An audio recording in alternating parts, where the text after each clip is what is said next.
Bacteria engage in horizontal lateral gene transfer, meaning that genes are exchanged between cells of same generation.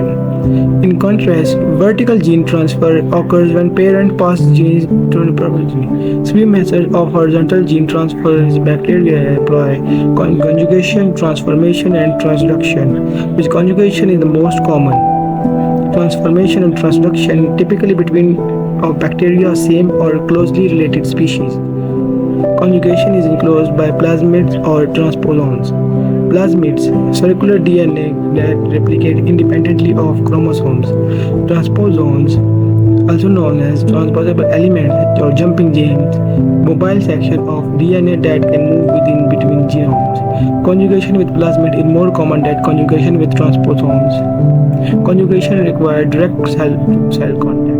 Conjugative plasmids and conjugative transposons are self-transmissible. In other words, they have all the genes needed to connect with another bacterium and transmit itself to another bacterium via conjugation. We still don't know how the majority of gram-positive bacteria achieve the intimate association of cell surface required for conjugation. However, in gram-negative bacteria, conjugation typically involves conjugation pilus, also known as F pilus or sex pilus. A conjugation pilus finds the other bacterium and attracts the pull two cells together. Once a bridge is formed, opening between two bacterium, they are another called mating pair. A nuclear break out one strand of the plasmid DNA at the origin of transfer sequence. The next strand enters the other bacterium by the other strand behind the other. They can now both produce a complementary copy of the plasmid, so the DNA is double-stranded again. Now each bacterium has a copy of the plasmid and both can make a conjugation pilus. Note that the population of bacteria in which some have conjugative plasmid and others do not, eventually they also require the conjugative plasmid. The enzyme transposes, catalyzes cutting and resealing of DNA during transposition. Note that once mating pairs are formed by conjugative plasmid or transposons, this also allows non-conjugation transposon and plasmid to be transformed to another bacterium. Transformation occurs when bacteria takes up extracellular DNA and incorporates it in genome. Typically, this occurs when one bacteria lyses releasing its genetic content and then another bacterium comes by and acquires it.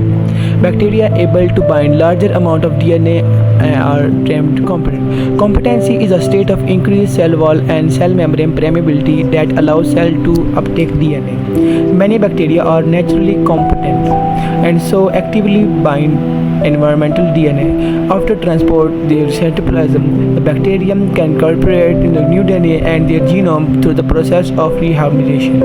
Recombination is a rearrangement of donor and recipient genomes in a new hybrid genomes. Can result in new phenotypes. For example, in the bacteria can require pathogenicity and antibiotic resistance. Some competent bacteria actually kill non-competent bacteria to release DNA from transformation. Translation occurs when DNA occurs from one cell to another by a bacteriophage, a type of virus that infects bacteria. Viruses cannot replicate on their own. They are obligate parasites. Many bacteriophages can switch between a state by lysogeny or lytic cycle. When a bacteriophage is in a state of lysogeny, the virus can combine into its genome by a bacterial chromosome. The viral genome replicates with bacterial genomes. When induction occurs, the virus switches lytic cycle. The cell becomes a virus producing a factory into the a burst open, releasing virus particle into its surroundings. There are two kinds of transduction, generalized or specialized. During generalized transductions, the phage cap is accidentally assembled around bacterial DNA of viral DNA. When the assembled viral particle infects a new bacterium, it injected DNA into its new host. Specialized transduction occurs during the lysogenic action of the virus. Incorrect excision of DNA during induction results in a fragment of bacterial DNA being produced instead of a product by genome, which then stays in bacterial nucleoid. Now the bacterial DNA replicates as part of bacteriophage genome. Is packaged into phage capsule and inserted into new bacteria. bacteria, horizontal gene transfer allowing with mutation along bacteria to achieve genetic diversity.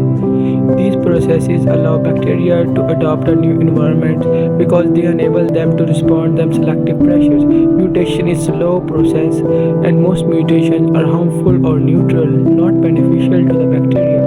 Meanwhile, horizontal gene transfer is a rapid way to acquire a large chunk of DNA from another bacterium all at once. So a bacteria keep acquiring new snapping activities from new bacteria. The genome gets larger and larger. No, if the transferrin gene don't provide a selective advantage, they are usually lost by deletion. So the genome's size remains constant